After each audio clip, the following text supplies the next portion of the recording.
I've rebuilt from nothing, from less than nothing. I had nothing 8 years ago. I moved back to Minnesota with literally nothing. I slept on the floor of my house because I couldn't afford a mattress. It was me and the children. I had $50 to go to the store and get us food until I figured out a way to make more money online. And I moved forward from that place.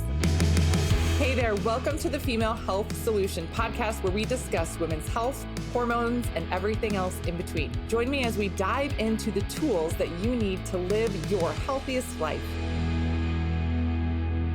This is an important story to tell. This is an important thing that I talk about. It is not the main thing that I talk about, and it is not something that I don't want to say enjoy spending time in, but it is part of my lived experience and my story, and I'm going to be telling it from my point of view.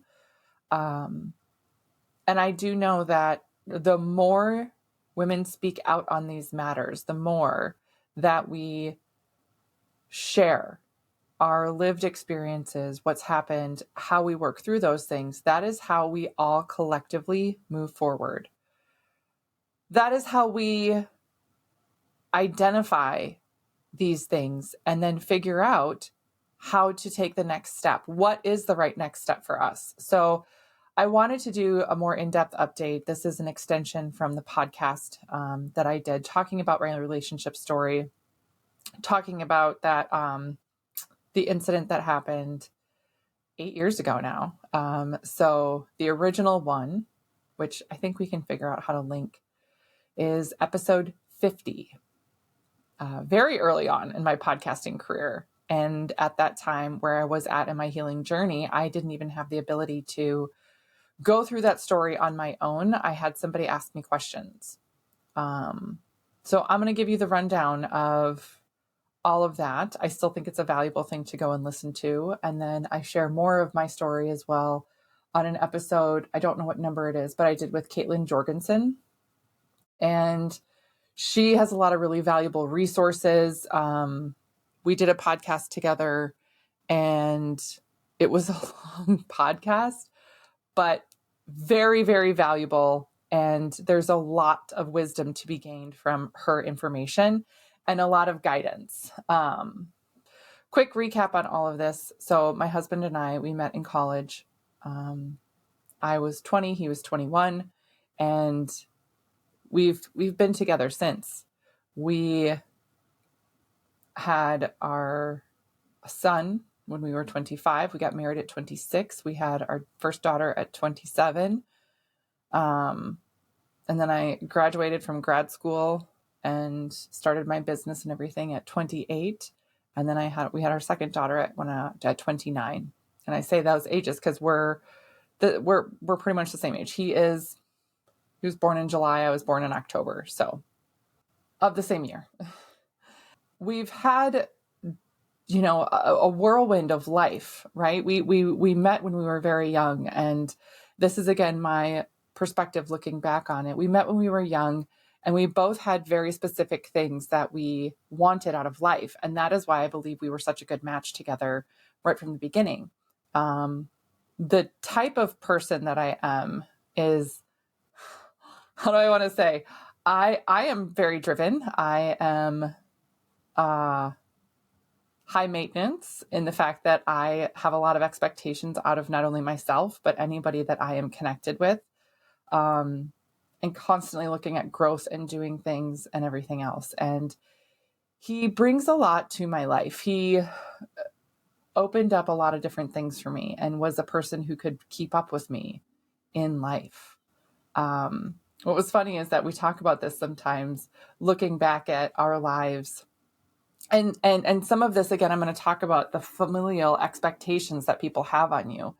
When I was in college, that wasn't necessarily unusual for my family. I mean, my grandmother only had an 8th grade education, but my mother and father went to college. So me going to college was not out of the ordinary necessarily.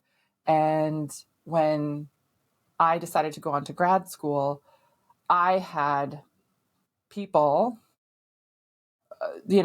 from which I thought was odd from his side of the family, telling me I should study something different than what I wanted to study, or giving me their unsolicited opinions. And I was like, that's weird. Again, doing all the deep work that I've done, I can now look back at all of these things differently. And they were very harsh on big life decisions that we made together. Me and H decided we're going to graduate from college. I'm going to start grad school. He's going to move with me. We're going to do XYZ, da, da, da, da. And then we got no support. Things were done behind the scenes to undermine what we were doing. There's a lot of this that I've only learned actually recently, so we'll get there. Stay tuned. So again, talking through all of this, it's hard because some of it is jumbled in my head. Some of it is hard to decipher. And as I try to think through it and think clearly and give timelines and expectations, I want to make sure I touch on the really important things. So and I'm giving you background context to say, things haven't always been perfect, right? No relationship is just perfect, or whatever even your idea is of that. A relationship dynamic, though, was I feel different overall because of who I am as a person and who he was as a person. I remember, we had been dating a year and a half or 2 years, and we were talking about our future and talking about, we're getting married and having children and this and this. And he said something off the cuff, which he meant as an endearing thing to say, oh, I can't wait until someday when I come home from work and you're there with the kids and dinner and da da da da. And he was laying out this lovely picture, right? And I just stopped him and I said, whoa, whoa, whoa, whoa, whoa, buddy. Like, I get what you're saying. Like, this is lovely. And I love that you're planning a future with me and that you see us together with a family, because those are things that I want too. However, sir, because I was 23 at the time, I'm not going to be staying home with children. I want to work. I have big plans, right? I could have never imagined that my life ended up the way that it is now, right? 20 years ago, right? 20 years ago. But when we were talking about these things, I'd always known that I didn't want to be a stay-at-home. I wanted to work. And I had nannied and been around kids so much of my life. And there's nothing wrong with that. And I knew I wanted to be very family-centric, but I also had this deep drive to get more education, higher education, and then to work in that field. And that's what I really wanted to do. So I told him, like, buddy, whoa, whoa, whoa, slow your roll. I get what you're saying, but I am not that girl. I was like, there's nothing wrong with being the gal that wants to stay home with kids. Like, that is fine. But if that's what you're looking for, you've got the wrong girl. I know myself enough to know that that is not going to be something that fulfills me in my life. I have a bigger purpose that I am working towards in my life. And purpose is going to come into play later in the story. And I just vividly remember him just stopping and being like, well, what's wrong with that? What's wrong with the wife staying home with the kids? I was like, nothing. And if that's what you're looking for in a partner, there are girls that would line up around the block to be that girl for you. But that's not this girl. And I can tell you that with absolute certainty right now because of the inner purpose driving me. And he was like, well, my mom stayed home and my mom got a job teaching and this and this and this. I was like, that's so great for your mom. My mom also was a teacher, but she was a high school teacher and did XYZ and also accomplished XYZ. And I have my sights set on so many things in life. And I plan on having kids and I plan on doing this, but I plan on doing it with support. I want a person who wants to be very involved. I was raised by a married single mother. And I'm not looking for that. I was very specific and very clear on what I was looking for in a relationship, in a partnership, for a family, all of these things. And I laid it all out there for him. And again, was like, listen, buddy, no. Again, if that's what you're looking for, there's nothing wrong with that. That's just not what I'm looking for. So then it wouldn't be a good match to move forward with. And he was like, well, this and this, and I've always wanted to stay home with kids. And I said, great. Then I'll work and bring in the money and you can be with the children. And he was like, okay, that's kind of my dream, actually. And he started then talking in a completely different way about the life that he wanted to live and what he wanted to do, and everything else, which is really funny now looking back, because that's what he does now. He gets to be with the children. He organizes his day around our family, and he loves it. So fast forward, we went through a lot of trials and tribulations. We went through a lot of hardships, in terms of starting the life that we wanted to start, and not because we were doing anything wrong necessarily. We just did not have support. When we got pregnant with our son, we were engaged and living together, and we had been together for 3.5 years. 4.5 years. Good Lord. Yeah, 4.5 years we'd been together, and we were engaged already. We'd already been engaged for 2 years. Right. And so to get Brian right, wasn't planning it, right? But it happened. And this is just what went down. I was raised Catholic. So to my family, I was an embarrassment and a disappointment. His family was completely unsupportive, and they called me a Jezebel that was trying to trick and trap him.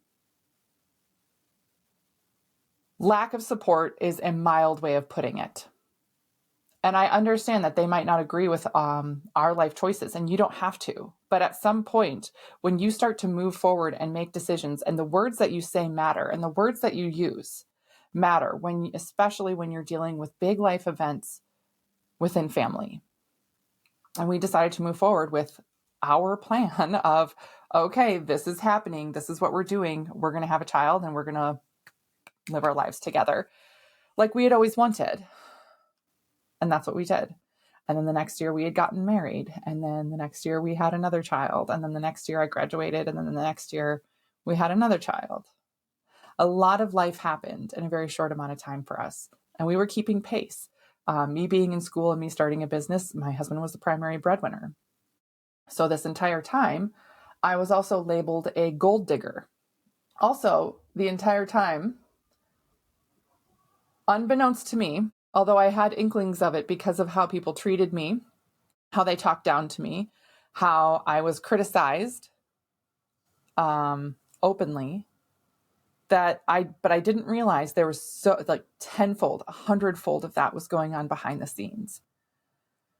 I knew that there were things going on that were trying to essentially sabotage our relationship, and we were not supported openly. Again, this all comes into play because for me, I'm a very logical thinker. I'm not an emotional reactor. And so going through a lot of this and the experiences that I had, it matters that I'm a logical thinker because I always wanted to understand why. Why would people say this about me and not to my face? Why would they do this? Why would they take these actions? Why would they try and pit my husband against me and say that I was ruining something or doing XYZ, when really, when the two of us would have conversations and we would talk about things in our life and what we wanted to do and build and have, and the dreams and things that we would list. And I would be, again, very clear. Like, I don't care about these certain things, and you care about these certain things. So therefore, we can fit these things together. For me, these are non-negotiables. What are your non-negotiables? Then how do they fit together, type of a thing? And we would set off on our life together. And then I was apparently very rude, very selfish, very damaging for him and his life and his happiness. And I'm thinking, he designed this. He wanted a house that he could hunt out the back door. And we had that. And I was like, the most important things to him are the things that are happening. You can't work harder and make people like you. You can't work harder and make people respect you. If they only want to see you in the worst light, they will. Because their goal is never to like you. Their goal was to always get their way and express some sort of power over you. These things really impacted our relationship and made things very difficult. So fast forward, a lot of things in life changed and shifted. I had sold my business. I was starting my online business and doing that work. And then I told him that we could move wherever. And he wanted to move out west, and that's what we were looking at. And then all of a sudden, he got coerced, pressured, and changed into moving back east near his family. And his parents were really struggling in their marriage. There was a lot of addiction and things going on, which also influences the way people act, what they remember, right? Oh, I don't remember saying that. I didn't say that. I don't remember it. I'm like, yeah, because you were drunk. Convenient, isn't it? That was where it was really, really difficult for both of us. He went into a dark, dark downward spiral. He was a very difficult person to have a rational conversation with because he was so triggered all the time. And he had never previously disclosed to me all the abuse he had suffered in his childhood. He had not been doing any work on it. I had been in therapy at that point for 5 years for my childhood traumas and had been working on these things and was very clear and open about it. Again, logical thinker, not an emotional reactor. I had tools. I was reading books. I was looking at other resources. And I could see the signs in him, but no matter what I said to him, he would not react, right? He would not, it was so, I couldn't make him do it, right? And anybody who's married, some of this is the thing where like, you tell your husband this, XYZ, they're like, that's not a thing. That doesn't exist. Da, da, da, da, da. Somebody else tells it to him and they're like, hey, did you know? And I'm like, oh my God, I've been telling you this. Makes you crazy. So anyway, so I could not tell him things and just have it go a certain way or get him to see or get him to work on himself. He was starting to become very depressed. And again, being coerced by people around him. We would have a pleasant conversation. We would have a pleasant morning together, for example, and he would get a text message with some convoluted message, something really weird, triggering, right? Something blamey, something shaming him, dragging me through the mud, something. And then he'd have a very hard time, very hard responses, and be very triggered. And he wouldn't be himself. And I think I've mentioned this before, but one of the things that was really different, and if you've been with somebody who's had these things happen, like his face would change. My husband's face would completely change. He didn't even look like him. Like it was like a mask got put on where his face was just dark and different. And so he got really triggered. We went through some really hard times. I tried to talk to some of his family members about it. I had a conversation with his father about it, about how angry he was getting, about how he was lashing out, about how he was not treating me well, being very verbally aggressive to me. And his father just sat there and said, oh, that must be really hard for you. And I was like, it is. But no one did anything. No one recognized anything. He had been talking about suicide, shooting himself, woke me up in the middle of the night one night to say that he wanted help holding the gun. That was one of the scariest moments of my life. And I said, you need help. And he's like, well, you got to help me. I said, I'm not the person to help you, but you need help. And at this time, we were very stuck. I was living in a different state. I had no support network. I had nobody except for people around me that were essentially trying to sabotage my relationship the entire time. Sabotage me, saying that I was doing the wrong thing, saying that I was taking advantage, saying that I was being a gold digger. Horrible things about me. Fast forward to the day that my husband was arrested. He came home again. He had been triggered. And when he was triggered, he would do things to specifically not take care of himself, no matter what I said. I would get up, I would make breakfast, I would make him lunch, I would do all of these things, try and help take care of him because he wouldn't eat. And then he would be crabby and fatigued and all this stuff, which doesn't help. This isn't rocket science, right? It's basic. Eat like a human. So he got up in the morning. He did not eat. He had a cup of coffee. I made him his lunch. He walked out the door with it. I handed it to him again because he left it on the counter. I handed it to him again. And on his way down the steps, he dropped it on purpose. And I said, that's the last time I'm making you lunch. And he didn't even turn around. And he walked away. And he got in his buddy's truck and they went to work. And on his way home, and they would have like a beer or something after work, and then he would come home. So he hadn't had anything in his system. He wasn't drunk, but he came home and was just really triggered, aggressive with me, said words, shoved me, knocked me over, shoved me that hard because he was coming at me. Because I told him that he was being really, I told him he was being out of control and I wasn't feeling safe and he needed to leave, and he wouldn't leave and he wouldn't let me leave. Stood in front of the truck, wouldn't let me leave with the kids. And I said, you need to leave. And he said, no. And again, it wasn't about any of this stuff. And at this point, he wasn't seeing reason. At this point, there was no conversation you could have with him on everything. And then he forced his way in the house so aggressively that, again, he shoved me down. I am 6'2". He is like an inch taller than me. We weigh about the same. So I'm a big girl. I'm not like a tiny thing.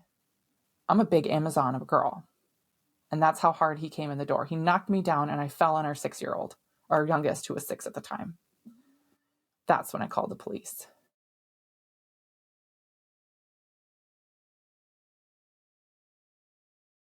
Had to wait 30 some minutes for them to get to the house. The woman on the other end of the line, the 911 operator, I wish I could find her. I don't know how to do that. Was the most helpful person at that moment and guided me through everything as the police arrived. And when they arrived, I walked around back to separate myself. They came in the door. They talked to him. I walked around back with her, and I stayed on the phone with her until he left in the police car because he admitted to what he did. And here's the difference between my story and so many other stories. My story is very similar leading up to that rock bottom moment for him. But when he hit rock bottom and the police were inside my house and he had left and I was talking to the police officer and all these other things and answering his questions and talking about what was going on, I set up the kids. I actually let them eat dinner on my bed, watching a movie on the iPad to distract them completely so I could talk to the officers. That never happened, right? They thought it was so fun. We get to eat on mom's bed. Oh my gosh. Yes, you do. I remember the officer saying these things and I said, okay, so like what happens now? And he was like, well, he'll, go to the station, get booked. It's late. So he'll probably stay overnight there and then he'll be released in the morning.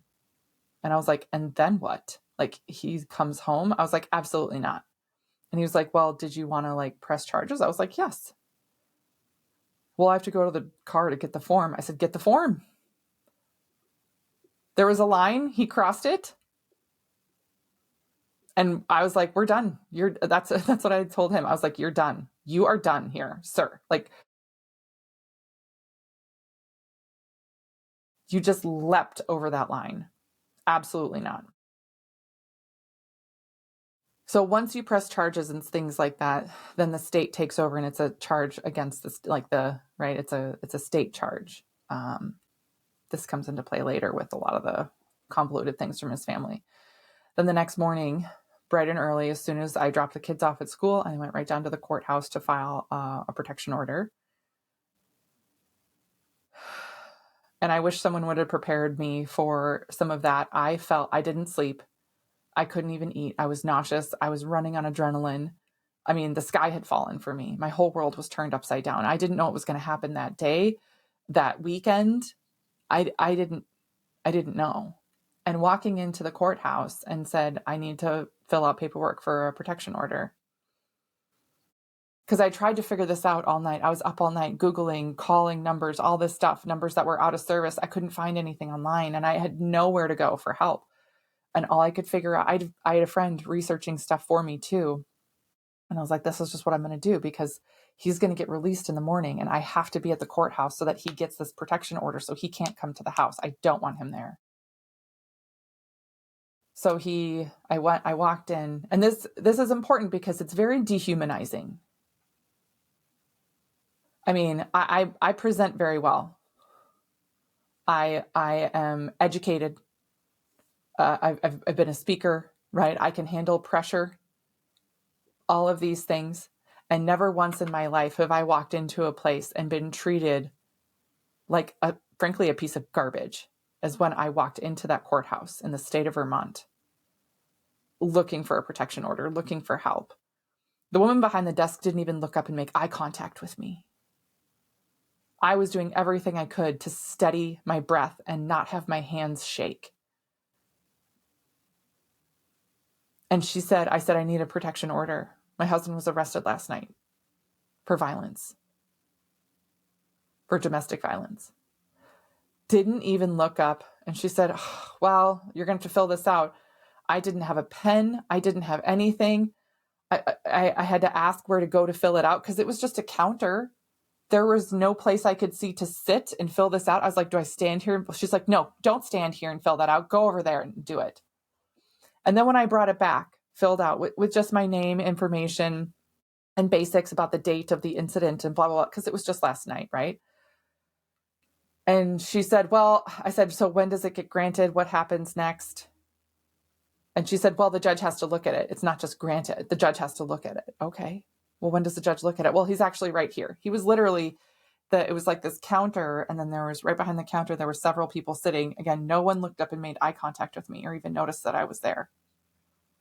No one offered me any semblance of human connection, which was the dehumanizing part of this.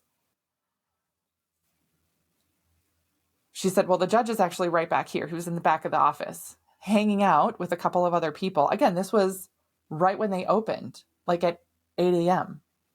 or something, because the jail opened at 9. And I had to have the paperwork filed before then. So he would get it before he was released from jail. They went to the judge and they handed it to the judge. And the judge was busy telling a joke. I remember the joke. Why did the banana go to the doctor? He wasn't peeling well. And everyone laughed. And I thought, this has got to be a false reality right now. This man who's literally standing 10 feet from me, I am right here. And I said, can I talk to him? No. He's not even going to talk to me. He's not even going to say anything. He also did not even look up at me. And I just stood there. He looked over my paperwork, maybe a minute, maybe, and then signed off on it. He didn't look into the case. He didn't look into anything else. There was literally nothing. But that gave me an order of protection until we went to family court, which was set for 10 days later. During that time, he was not allowed in the house. And if he needed to come in the house, he would have to call the state police and get an escort while I was not there. They would arrange the timing of it. I went home and I called a friend to make a plan for the weekend to get out of there because I could not stay there. His parents lived half a mile away. There was already really negative things that had happened, right? Coercive things, terrible things. Like some of it was just shitty, I'll say. It's so dumb. But it's one of those things where you're like, are you kidding me? His mom threw a birthday party for one of our kids the day before her birthday, but didn't tell anybody. She just said, hey, she called my husband and said, hey, can you stop by our house on your way home? Because she knew he was picking up this kid from one place and I was running errands in town with another kid because we were getting ready for her birthday tomorrow. Like her birthday's tomorrow, not today, it's tomorrow. And she was pressuring him to stop by. And he was like, no, we got to get home. I got to make dinner. She's like, no, just stop by. Well, she had made dinner. Dinner was ready and she had made a cake and had it on the table. So when he went inside with the kids, with two of our kids, because I had the other one, it was like birthday party set up. And of course she was excited. She was like 7, right? She didn't know. She didn't understand. And so he calls me all angry and upset. He's like, you have to get over here right now. I was like, I am 45 minutes away downtown, right in the city, because I can't get there. And he was like, well, my mom has a cake and da-da-da. I was like, why does she have a cake? Her birthday's tomorrow. Like we told them, like we invited them to our house for the birthday celebration the next day. What's she doing? She literally hijacked her birthday and didn't tell anybody and coerced him to stop. Of all the fucked up things to do. Like there's again, we're going to keep going with this though.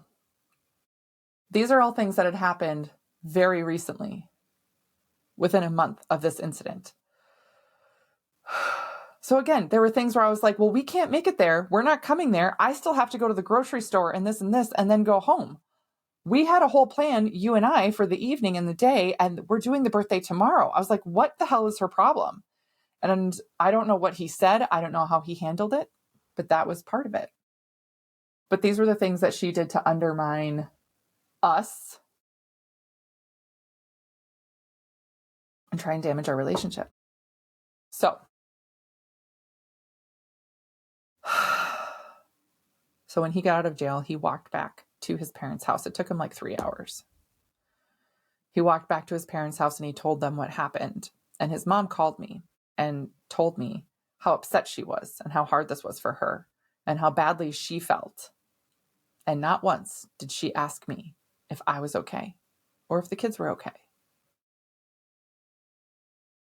And then she kept asking me, when can he come get his things? He needs to get his things. And I said, well, he has to call the police department and arrange that, because then they will call me and schedule a time that he will get an escort into the house to get his things, clothes, an iPad, whatever. Because I had an order of protection. And there was also no verbal contact allowed between the two of us. And she kept saying things like, well, what do you want me to tell him? What message should I give him? And I was like, there is no message. Even if I give him a message that violates the protection order, he would be arrested again. And I just, there was something about it where she just kept saying how upset she was. And then she kept asking what she could tell him and the message for him. And I said, there is no message. It's a violation of the protection order. After that, I wrote an email saying, please, while I have no contact with him, I need no contact with you. Both of his parents. It was too hard. It was too hard. It was too much.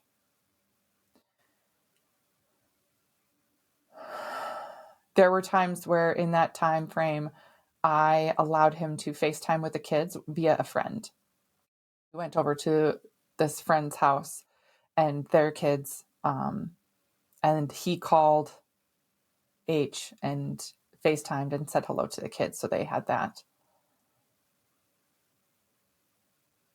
Dealing with all of this stuff was so difficult, but not just because it was him and what happened. But again, he admitted to all of it. It was on record, all of these things. The hardest part about it was the fact that I had no support and I had only people that would not say helpful things to me. So my world got very, very, very, very small.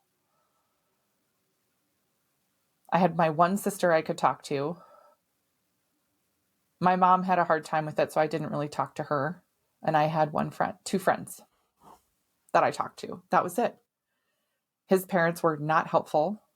And then the entire time that we were the no contact behind the scenes, his parents and his family, his brother, telling him, get a lawyer, get a lawyer, say it's her fault, say she started it, say she pushed you to all these other things, which were untrue.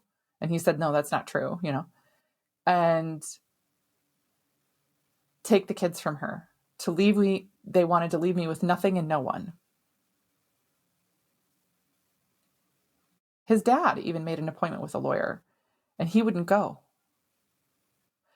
So his dad made this appointment and said they were going to run errands together. And he showed up at this lawyer's office and he wouldn't even go in. My husband would not go in. His dad went in and tried to meet with this lawyer on his behalf for me or something, right? Or, for a case against me.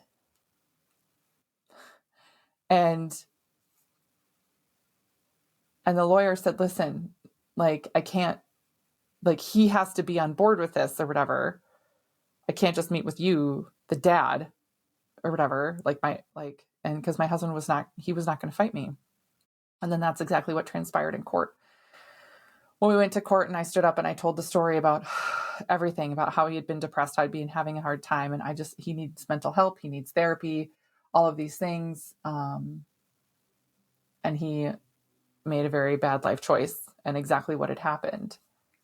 And then I sat down, and then my husband stood up and told the judge, everything she said is right.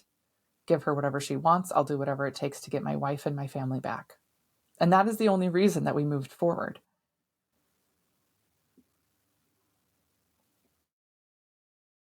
He took 100% accountability for it, 100% responsibility, which was the truth and is the truth of what happened. His family made it so incredibly difficult and made it 10 times worse for everybody to be involved. And this also, again, since this happened, it's not surprising. His aunt sent an email and she did not know this, but I was the one checking his email at this point because he was actually working a certain job doing masonry, and I would check his email because he didn't have a smartphone at the time. He had a flip phone. So I would check his email 2-3 times a day, just to see if the manager of the buildings where he was, because he was doing this whole a complex, and redoing all these chimneys there. And the manager would email him sometimes. And if she emailed, I would call him and tell him, hey, like Janet emailed and she said, you can start setting up on this unit, next or something, right? Just to communicate. So I would check his email. And his aunt sent an email that I read that was basically blaming me for everything, that it was really my fault. And that when couples have a fight, that's not a reason to have somebody arrested. And that her and her husband have fights. And he's never been arrested and she's never charged him. And so basically that I was lying about everything and exaggerating everything and all these other things. And then at the very bottom of the email, she also said to delete the email after he read it. So I sent her an email back and I said, listen, I've been checking his email for work purposes.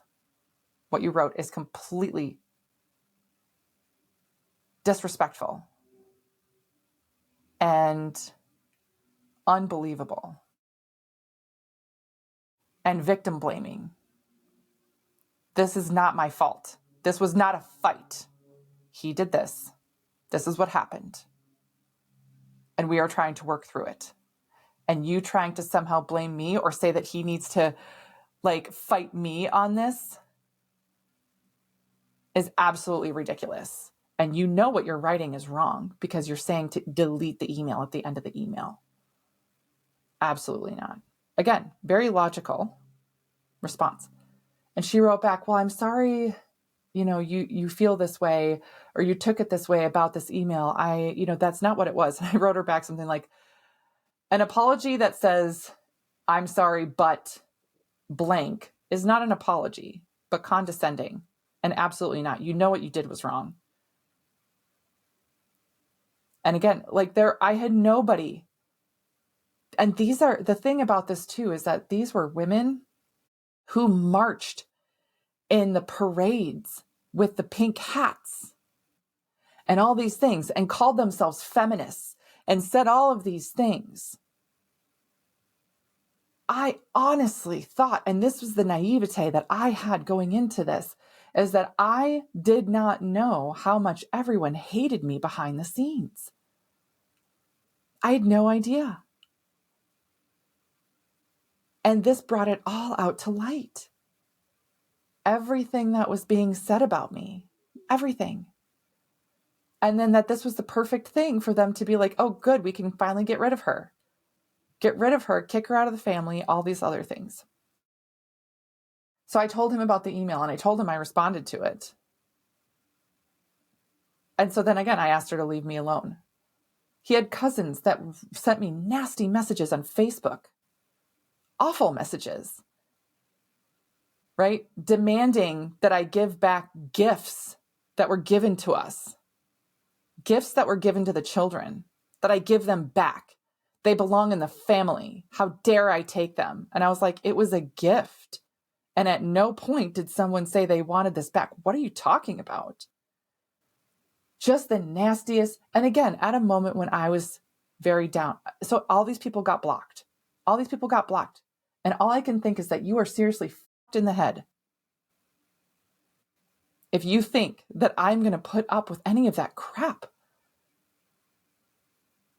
Absolutely not.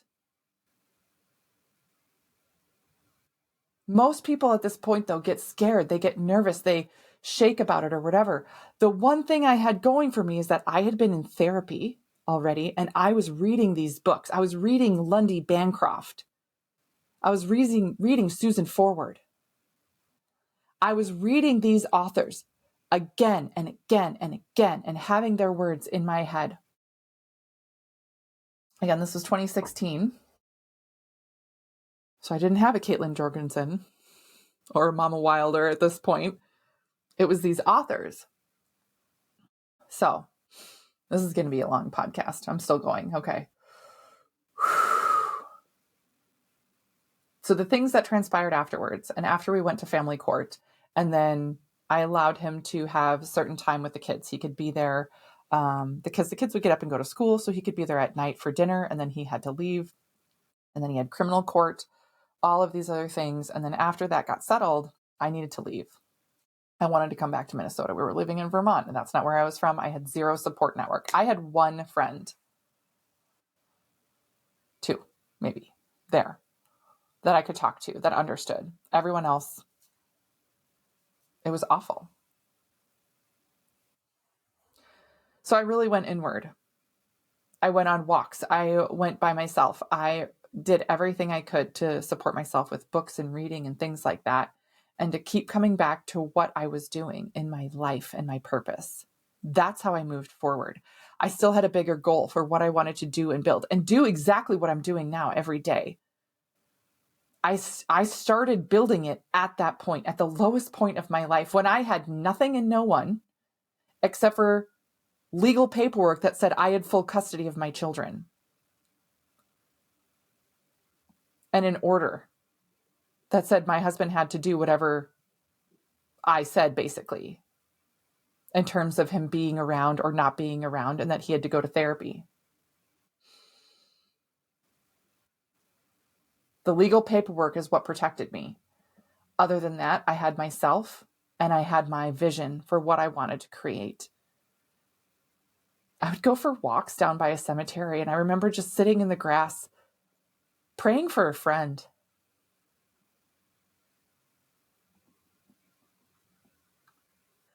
That was the loneliest, hardest time of my life. Through a lot of the other stuff I've been through, that was the hardest, because I didn't have anyone around me. Everybody around me was an enemy. And I also was getting emails from his father saying that he was watching me. So then I called the state police as well and I said, want a protection order. And they said, we'll go to his house and we'll talk to him. Because I sent them the email. And I said, I'm feeling threatened by this. And they said, yeah, this is not okay. We'll go talk to him and we'll let you know. And they contacted me back again, and they said, he said he's going to leave you alone. If he does not, we'll get you that protection order. And I said, great. I had a good experience with the state police there because I was, again, very level-headed, very logical, everything else. I am not an emotional responder. How I'm talking right now is exactly how I talked to the officers in court, everything. Because I am educated and have experience presenting. If you don't have that, you have to practice. I still practiced what I was saying. I still practiced all these things. Before I called the state police, I practiced what I would say. You have to be able to see the outcome and see the goal and work towards that, even though it sucks in the meantime. Working through all these things and everything else since, and I'm kind of, and this is a long time recapping kind of what went on, and I'm talking more about like my experience going through it and how just hard it was with no one. I had no support from anybody. Except for, again, I say except for a couple of friends. They were not near me. They would check in on me and talk to me and things like that. I had friends that we would talk to because, we had been together for 15 years at that point. And they would say, I'm having a hard time with hearing this. I can't talk to you anymore about this, because they would have a hard time with it. That was really hard to hear. So everything got settled. Everything got whatever. At different points, I had cut off contact with his parents because they could not control themselves and respect my wishes for no contact when I was at the most vulnerable place feeling completely unsafe. They could not do it. So therefore, they're not a safe person to be around. His dad had sent emails, threatening emails, saying he was watching me, all that stuff. And again, the state police decided that it was threatening enough to pay him a visit and tell him to leave me alone. When we were at my son's baseball game one weekend, while we were in no contact, his mom broke into my car and left presents for the kids. But she broke into my car. That's crazy behavior. That felt so violating. And the fact that you can't respect that and you have to push that boundary, then you can't respect a boundary. And therefore, you're not a safe person. I can't trust you. And I can't trust you around myself. And I can't trust you around my kids. And it's been like that since then. And every step of the way since then, all they have done is prove to me that they can't be trusted. We moved back. We started therapy. We did individual therapy for 2 years before we started doing couples therapy.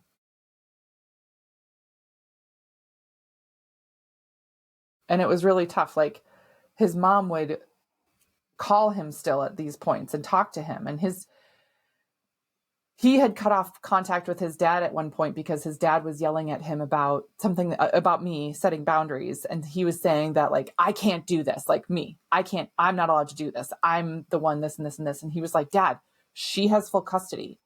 It is her, like, she runs the show right now. And I want to still be married to her. So I'm going to do what she says. Stop pushing. Stop, Dad. And it was after that he sent that really threatening email. And when his mom would not leave it alone, right? And she had broken into my car. And then afterward, he would still talk to his mom, but his mom would, like, cry to him for 2 hours at a time. And he would be all messed up in the head. And he'd come back over and say this and this. And my mom really wants to see the kids and da da da da. And I was like, oh, okay. Too bad. He was like, well, can I just, no. I said, no, you don't get to, because she's not a safe person. And you don't have a say.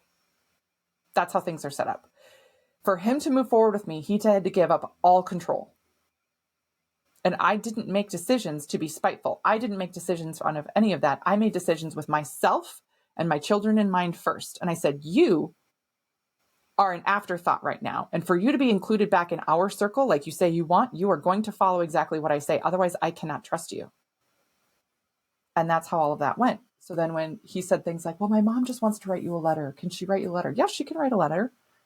Okay, good. Yeah. Oh, okay. She can write you a letter. I said, yeah, I'm not going to read it.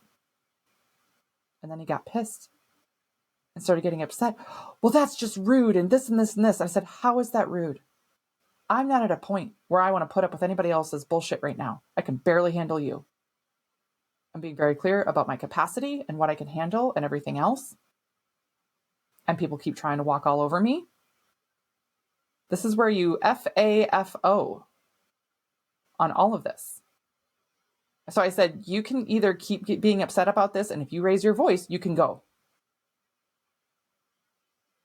But I don't need to argue with you about what I'm willing and not willing to do right now. Your response is telling me enough.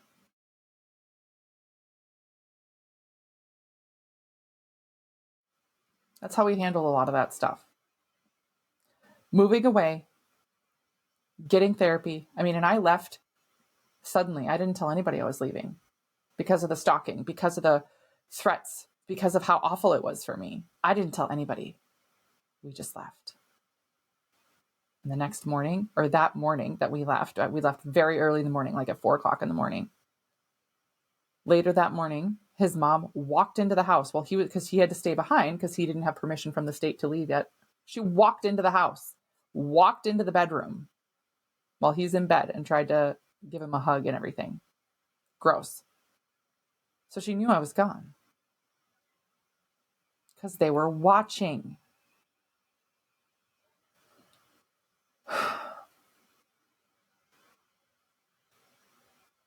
Since then, messages, emails, things like that, and I have all of them. Like people say I have the receipts. I have all the receipts. I have all the emails that say, well, enough time has passed. I'm sorry for what happened, and enough time has passed. We need to move forward. Okay, like I've moved forward, but on my own without you. Because you're not a trustworthy person. And at no point have you apologized for anything and everything. And I can only imagine what they have said about me over the past years here because of what they said when I thought I was part of the family, how awful they talked about me. In therapy and everything, and going through a lot of other experiences, a lot of like healing journeys that we have both been on in the past year, it's exposed a lot of different things for both of us. And when we talk about this stuff, a part of it is, again, I say work. It is work every day. It is work every week. It is reading books. It is listening to videos. It is following other people online that helps keep me going. It makes me understand. And that's part of the reason I'm sharing the story, is that when someone talks to me about their abusive relationship or the fact that they have trauma from family and all these other things, I completely understand. I know exactly how your nervous system responds because I have the same thing. The amount of work I have done to keep myself grounded, to keep myself centered, to keep myself healthy and strong and fit. The amount of times I have had to calm down an autoimmune response after someone sends a text message or an email or something is amazing. I've dealt with my own anger and processing and things like that. And again,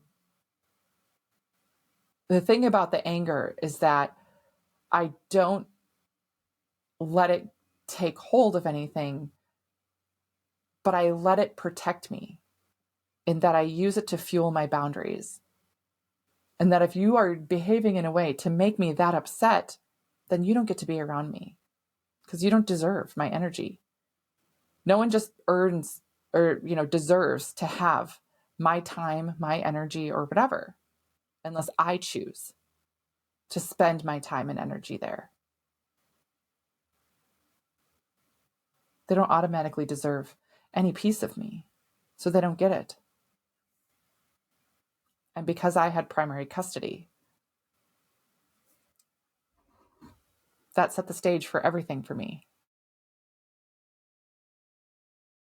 After we moved back, I had night terrors for a year and a half about his father because of the threatening email he sent and how awful it was for me.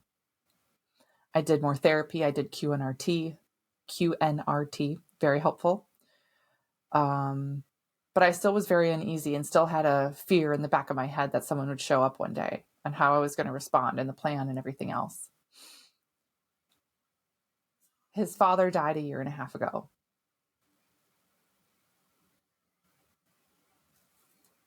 And that has calmed down a lot of my fears.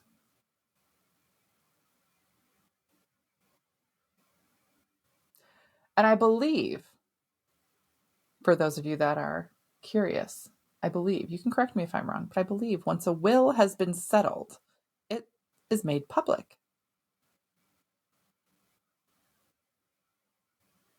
So it's public then, the awful things that my husband's father wrote about him in his will, saying that if he wanted part of his inheritance, he was going to have to pay penance. He used the word penance, which is funny because he never went to church. For the wrongdoings that he had against the family. And I was like, that's hilarious. Like, you're off your rocker, sir. And then the other thing, again, this is what's transpired since then. So this is without conversation, all these other things.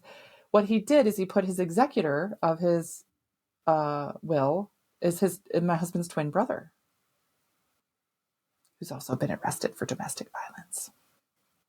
Funny how that works. And pitted brother against brother. And my husband's healing journey is his own. He will talk about that, about how he's just not ready. And how anytime there's an interaction, people try to force him to do something, talk to people in a certain way or something like that. And he's just like, no, not open to communicating like that. And that's his choice, right? His healing journey is his own. which is why I mentioned I was going to talk about this from my perspective, but also to give a deeper understanding to things going on behind the scenes about all of this stuff. Yeah. And other things, other thoughts that I have, just what I consider awful behavior still. Somebody sending an email or something, somebody reaching out that's not genuine, or that says something coercive. Or again, sending things addressed to my husband and the children, but not me, like I don't exist. Or sending things to just my husband, or addressing a certain thing, like a truck that was left to my husband, but not saying anything else, not wishing him happy birthday, not saying Merry Christmas, only sending one of the children a birthday card. That's cruel, in my opinion. All the kids have their birthdays within 2.5 weeks of each other. They notice. They notice the cruel behavior. And it's such a good opportunity for me to talk about what a safe person is and what a safe person isn't. What a kind person is when somebody is emotionally regulated and when they are not. When someone has addictive behaviors or things like that, or they are coercively controlling someone. What a great example to use and talk to my own children about, to say, this is not normal behavior from a person who is emotionally regulated, or a safe person for you to be around. So therefore, I don't allow people around me that aren't safe. And moving forward from all of this,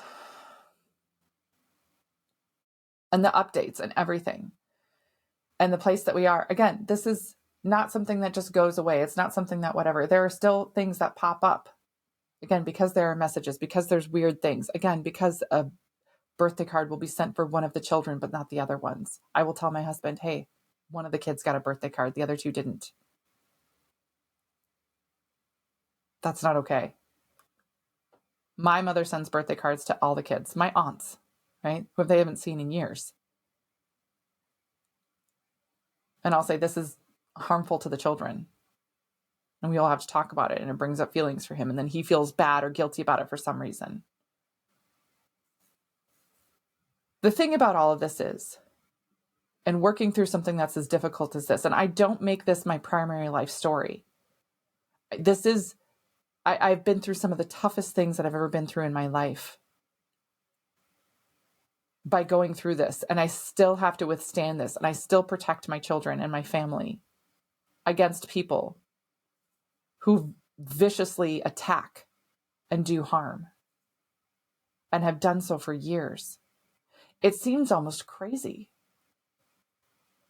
But the biggest thing that I focus on is building more, because you can get sucked into that negativity. You can get sucked down. And again, I know that this is such a long message, but you can get sucked into this vortex of anger and bitterness and hurt. And instead of doing that, because again, like taking time for yourself, working on your self-therapy and all those other things can really, really help. The other thing that can really help is just making sure you focus on you. Focus on you. Moving through this, moving out of this, moving to the other side of this. Work on yourself. You need to have a bigger purpose in life of what you're going for. This story does not define me. This story is a piece, it's a chapter in the book of my life. And I take lessons from this everywhere I go. And it actually has built strength in me to understand I do not have to put up with anybody or anything that is not good for me or healthy to be around at all.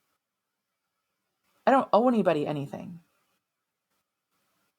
And anybody who believes that is trying to get something out of you. To start with this, though, you can only have this type of self-improvement if you have a safe place to get to and you have an ability to calm your nervous system down. These are all tools that I had available to me. With my background and knowledge, I was able to do all of these things to calm down my nervous system every single day. deep breathing techniques, vagus nerve stimulation, working on my physical strength, my physical health, and then reading books, connecting with people who are safe, going to therapy. There's also a quote in Grey's Anatomy that the character, Christina Yang says to Meredith Grey, "You are the sun. You are the sun." That's how you move forward from this. You are the sun. You are the one that shines upon everything. You have your garden that you nourish and grow. Shine your light on the things that you want to grow. Put a fence around your garden, right? I've envisioned my children in my garden and all of the things that I want to work on. I'm shining my light on that, protecting it with boundaries, healthy boundaries. And then anything else, I'm going to leave in the shadows in the dark. I don't want that angerness. I don't want that bitterness that eats away at your heart and your soul. I don't want to be a part of that. The best revenge is that I move on with my life. I live a great life. Me and my husband, we have a great life. We have the most amazing life now. We have a fantastic relationship. Just this morning, our middle daughter said to us, you guys are like those annoying couples in high school that like hold hands in the hallway. And I was like, okay. Is that an insult? Because I think it's a compliment. I am the exception when it comes to this type of a history and a story. The reason my husband and I are still together is because he did all of the, again, Kaitlyn Jorgensen, I'm going to mention her again. There's a list that says people who are abusive will repent in all of these ways. He's done every single thing on that list. Every single thing, without exception, on that list. That is why we are still together. Nothing that I do and how I move forward in my life is done out of anger or hate or whatever. I don't care about that. I don't want that in my life. I am the sun and I shine my light on the things that I want to grow. And that has allowed me to rebuild a beautiful life. I've rebuilt from nothing. From less than nothing. I had nothing 8 years ago. I moved back to Minnesota with literally nothing. I slept on the floor of my house because I couldn't afford a mattress. It was me and the children. I had $50 to go to the store and get us food until I figured out a way to make more money online. And I moved forward from that place.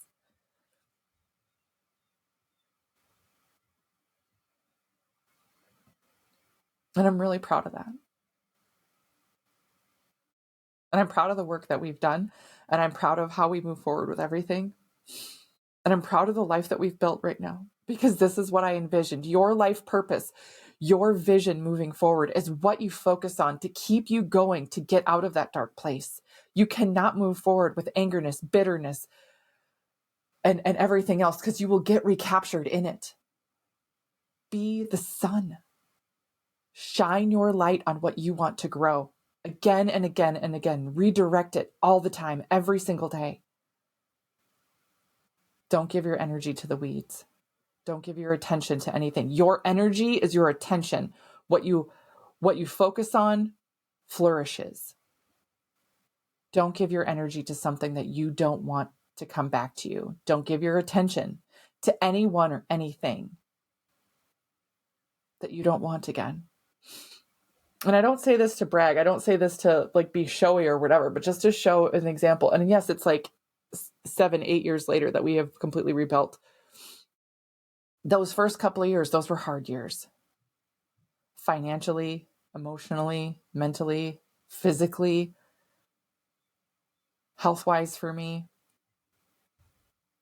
And now we're at a place where, like, again, I say we have an amazing life. My husband's retired. I retired him.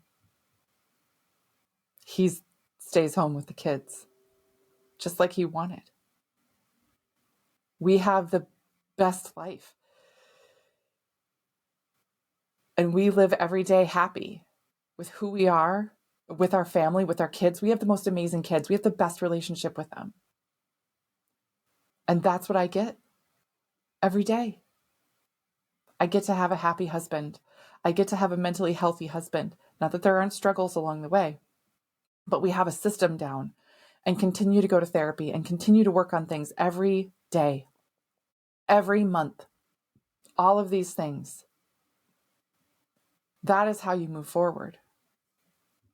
But you do it with purpose. You do it with intention. You do it with that vision of what you want to have every single day. The journals I've written in, the things that I have worked on, the seminars I've gone to, the ceremonies I've been a part of to get to this point. It's not easy, but it's not finished yet either still.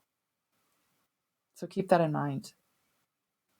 So coming from someone who was disparaged, threatened, abused, manipulated, trash talked, told I was a Jezebel, told I was a gold digger so many times. Who's the gold digger now? It's just funny to me. It's just funny to me. You can't speak on someone's life if you don't know their life. You can't talk negatively about someone if you're not a part of their life because you don't really know. At some point, I don't know, my husband might feel comfortable sharing his side of the story and talking more in his experiences, but this story was for me and for my experiences and my perspective and my journey through this. And again, the life that we have now, we have the most amazing life. I get to give the gift of a wonderful father to my children. I get to spend my time with my family and doing the work that I love. That's the light I shine on my garden that I continue to grow every day. So of course there's going to be tough times. Of course there's going to be things, but keep that in mind moving forward. Don't let up and just keep being the sun. So that's my message for today. Hopefully you enjoyed my long story. Thank you for joining me on today's episode. If you would like more information, just head on over to drbethwesty.com for all the show notes and information from today's episode. And if you're looking for more community, more support, you can find and follow me on Instagram, Facebook, YouTube, TikTok, and I would love to see you there.